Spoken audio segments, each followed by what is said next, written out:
Hey guys, Runner for here, and in this video we're going to be doing a teardown of the KASTKING KESTREL Elite BFS reel.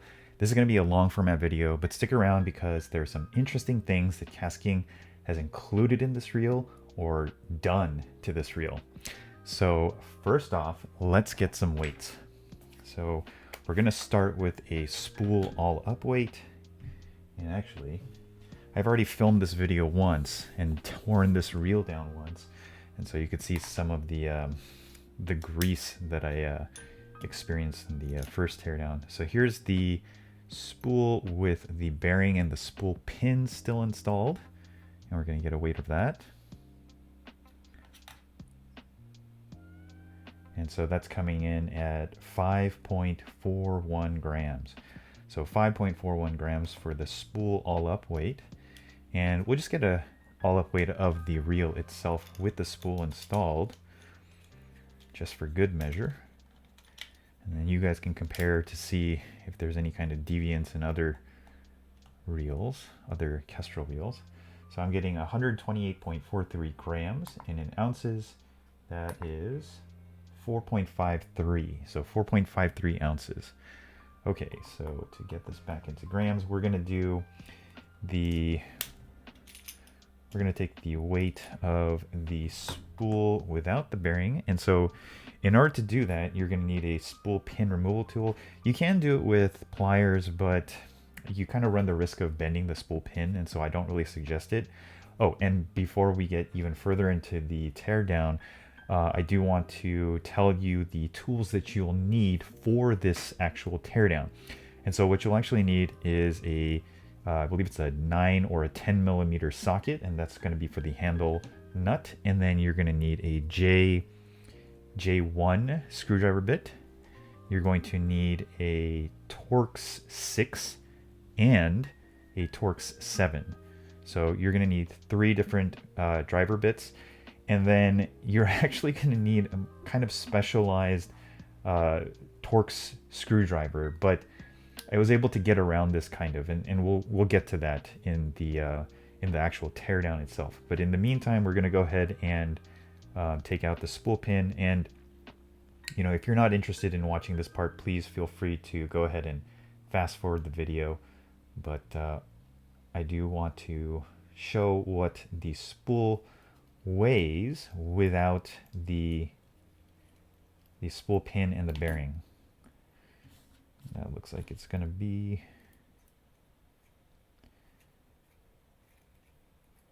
I need to turn around the spool pin removal tool. So there's actually 2 sides to this. There's a flatter blunt side and then a smaller diameter size.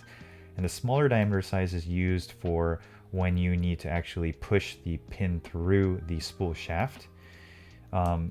You do have to kind of take care when you're using these tools, because you need to line everything up correctly and make sure that you're not pressing the spool pin and kind of tweaking it at an angle, because then you could run the risk of bending the spool pin itself. Wow, that's quite tight on there. And I don't think that's supposed to be the case. But yeah, that's very, very tight. So I don't think KASTKING really wanted us to remove the spool bearing, or maybe it's just my particular spool. Anyways, the weight without the spool bearing and spool pin is going to come in at 4.56 grams. So again, yes, this is the lightest spool by any reel manufacturer currently on the market. Okay, so let's go ahead and start getting into the teardown. I'm going to set this aside because we no longer need to look at the spool itself. And this is the side plate, and I'm not going to attempt to go ahead and tear this down. Now, if you see, so in the last video, my initial impressions and unboxing video, I said that the side plate lever mechanism felt really flimsy, and I kind of want to bring this to attention because this is a carbon fiber reinforced plastic. So that's what it kind of looks like to me, because I can see some fibers inside of the plastic there. But if you look here,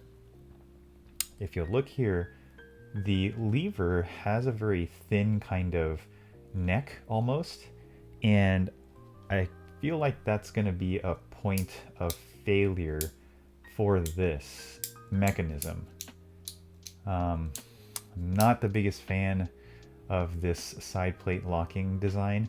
I hope that they maybe in a future iteration of the Kestrel that they actually go ahead and improve upon that, and then also improve upon the brake strength, because it does feel very, very overbraked, and then also the bearings feel really gummed up almost.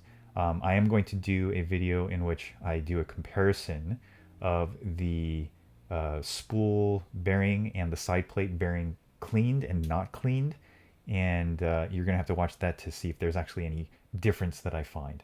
Okay, so I'm gonna set this aside as well, and we're gonna go straight into the teardown. So I'll try to make chapters for this video so that you don't have to watch the entire thing if you don't want to.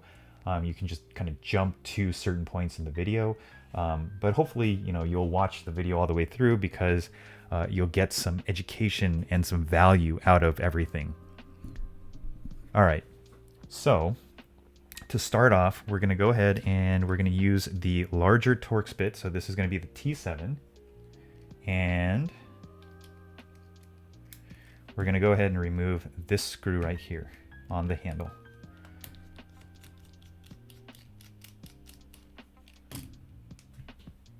All right, so the first thing I notice is that this is a very interesting kind of washer of sorts. It's almost as if the screw sits inside of the washer, and it looks like to be brass as well. So interesting choice there by KASTKING. All right, and then now we can access the handle, and this is, mine is a left-handed reel, so you're gonna have to go opposite. So, you know, it's not righty-tighty, lefty-loosey, it's the opposite of that, righty-loosey, which is very odd. But you get used to it if you start using left-handed reels and tearing them down. Okay, and so there's nothing special about the nut, the retaining nut, and I'm gonna order everything this way and go up that way. We're gonna take a look at the star drag, and this is kind of a unique design. I don't think I've ever seen another reel manufacturer that uses a star clicker like this. It seems to have a retaining spring, and then if you look closely, there's that white plastic piece, and that's actually what's making the clicking sound. So I'm not going to take that out, but that's probably the part that you're going to need to replace if you start losing a clicking sound on your drag star. I don't know that this is a carbon fiber reinforced plastic. It does feel fairly sturdy. I'm not the biggest fan of how this looks. I think they could have gone with a more muted choice, but you know, that's a personal preference as well. So I'm going to set this aside, and then we've got a spring, and then there is the, of course I gotta, you should loosen your drag before you take these off. So you have the a nut to retain everything, and also to seat the spring. So there's a very grooved seat for the spring. Go ahead and set that down. Then you have what looks to be a washer, and then you've got the two spring washers followed by a very thin washer to kind of separate them from the bearing, the handle bearing. So just to, again, these two washers need to be opposing. They're kind of curved, and so you want to make sure that they are opposing each other, and they're also keyed. So they key to the main shaft. So just to show you guys that. And then you have this very thin washer to separate those spring washers from the bearing itself. Okay. In the previous video, I did try to remove the spool tension knob, but it actually doesn't remove. It goes to a certain point, and then it just stops, and then you feel a lot of resistance, and I don't want to risk breaking it. If somebody else knows how to actually remove these spool tension knobs, there is like an extra spool shaft that goes through because of the design of the spool. But I've never experienced that before, and I don't know how to actually remove that. So I'm just going to leave that how it is. I didn't show this in the last video, but there is a little bit of side-to-side play in the clutch button. But you know, it does feel quite solid. So take that for what it is. I also don't really like the fact that they put rubber there. It may aid in grip when, you know, things are slippery, but that's a wear piece, and I'm not sure how easy that rubber piece is going to be replaced, and it will just wear away over time. Okay, so that being said, we're going to set the... actually, let's take a look at the handle, because I did notice something very, very interesting about the handle, other than the fact that the bearings on this thing sound like there's rocks in them. So if you can hear that, and that's both sides, so I don't know, you know, why KASTKING couldn't have provided nicer bearings, but that's the case. These little covers are just held in by two little clips, and they are very over lubricated on the inside. Mine may have kind of washed away or kind of weeped away, but if you, I don't know if you guys can see in there. I'm trying to change the angle a little bit just to show you, but it's pretty shiny. They really, really lubricated that really well. So if I were to keep this reel, and you know, spoiler alert, I'm not going to be keeping this reel, I would actually take everything apart, which is just held in by a screw, and you can unscrew it and then the handle should come off. There should be two bearings. There's one right here, and then there should be one at the base. I would take all of that out and just clean it out, because I mean, it's just really, really oily. Anyways, that's the handle. I don't really like the style of the handle. It is carbon fiber, but it's just, I don't, it's kind of gaudy and cheap looking to me, and I don't really like the handle knobs all that much. But again, personal preference, right? Okay, so that set aside, you're gonna need now your Torx, and we're gonna go with, so there's a bearing, sorry, a handle bearing. We're gonna go with the smaller Torx bit, and this one is the T6. So T6 bit. And there's going to be a couple screws. So there's one on the outside, and then there's going to be one, two, and then there's a third one inside. And if you look closely, there is a little hole here, and you can see the Torx screw here. So KASTKING has made it so that you actually kind of need a Torx screwdriver that has a long enough shaft that can actually go through this hole to get to there, but you can kind of work around it. And I don't really suggest, if you're keeping this reel, then I don't suggest you do that, but I'm not planning on keeping this reel. And yeah, so that being said, let's go ahead and remove all the screws. So the outside Torx screw, they're all the same size, so that's really nice of KASTKING to have done that. But the screws that are on the inner portion, or the inner side of the reel, they have this like plastic washer. So if you take a look right there, that plastic washer, I'm not really sure what that's for, but it's kind of a nice touch. I think it's to help kind of with sealing the reel, which is kind of odd because there is a weep hole. And then two. And then the third one, what I did was I actually just come in from the side and kind of access it at an angle. So I don't know if you guys can see that. There's the angle there. Just keep good pressure pushing down into the screw, and then just slowly turn your screwdriver, and it should allow you to access that screw. Be careful not to strip. If you start slipping, I would stop and then just get the specialized screwdriver. I will try to find a place that sells something like that. And then you need to remove this little service screw, which should be in there fairly loose because I did do the teardown, at least for me. And so there it is. And so that will set aside as well. And then now we should be able to access the inside of the reel.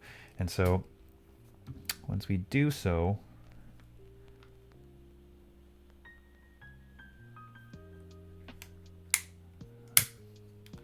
Once we do so, yeah, there we go. So it's a little tight, but yeah, it should come off fairly well. Okay, so yesterday I found that they had actually really over greased the inside. You can see that there's a lot of grease in there on the side, and it's like kind of like a love-hate thing with over greasing from the factory. It's nice because they're kind of going for longevity. They want you to have a reel that's going to be greased and well greased, and if you don't want to maintain your reel, then you know there's grease in there for however long. But in our case, I feel like the grease kind of detracts from the performance of the reel. It just makes it feel like there's a lot more resistance. That being said, since yesterday and today, me wiping off the extra grease that was all covering the pinion, it didn't really do anything. So I don't know. If you want to use your own grease, then by all means I suggest that you clean everything out if you're keeping this reel, and then use the grease of your choice, and also use the oil of your choice to lubricate bearings and lubricate the worm gear and whatnot. So anyways, the nice thing that they've done is they've included a little screw to hold in the anti-reverse bearing, and that's something that you only see really on, say, spinning reels. So very nice touch from KASTKING. I mean, it's not absolutely necessary, but it's a pretty nice touch. Okay, and so this is going to be the anti-reverse sleeve. We're going to set that aside. This is going to be the spool tension bearing, and you can see the shaft, the spool shaft that continues on. When you are reinstalling everything, make sure that this shaft is going into the pinion gear. So there's that hole there. This shaft has to go into that hole. All right, so I'm going to set this aside now, and we can take a look at the insides of the reel, and you can see that the main gear this is actually aluminum. It's just coated with an anti-corrosion coating. It's quite thin, so somewhat similar to the Aldebaran in that the thickness of the main gear is quite thin, but the Aldebaran has porting on the main gear itself to keep it very lightweight, and I don't believe that they actually have any kind of anti-corrosion coating. So you can see that the drag clicker mechanism is actually in here, and it is spring loaded. And then underneath that, which I'm not going to take it apart because I don't want to have to deal with springs, but there is a drag washer there. So if you wanted your drag to be even smoother, you could take everything apart, and then you could kind of put a nice thin, really thin coating of grease on your drag washer, just to kind of help the drag be smoother. But that being said, the drag is fairly smooth on this reel to begin with. And I want to say that most reels nowadays are fairly smooth, at least the higher end reels. There's another drag washer, and then anti-reverse, and then you've got your main shaft assembly, and you can see that it is ported, and you can see right there that the bare aluminum. So this is a coated, it has an anti-corrosion coating on it. All right, so to take this out, we actually need our J1 bit, and there's 2 Phillips, so one here and one there. And we're going to go ahead and remove these screws. And there's one.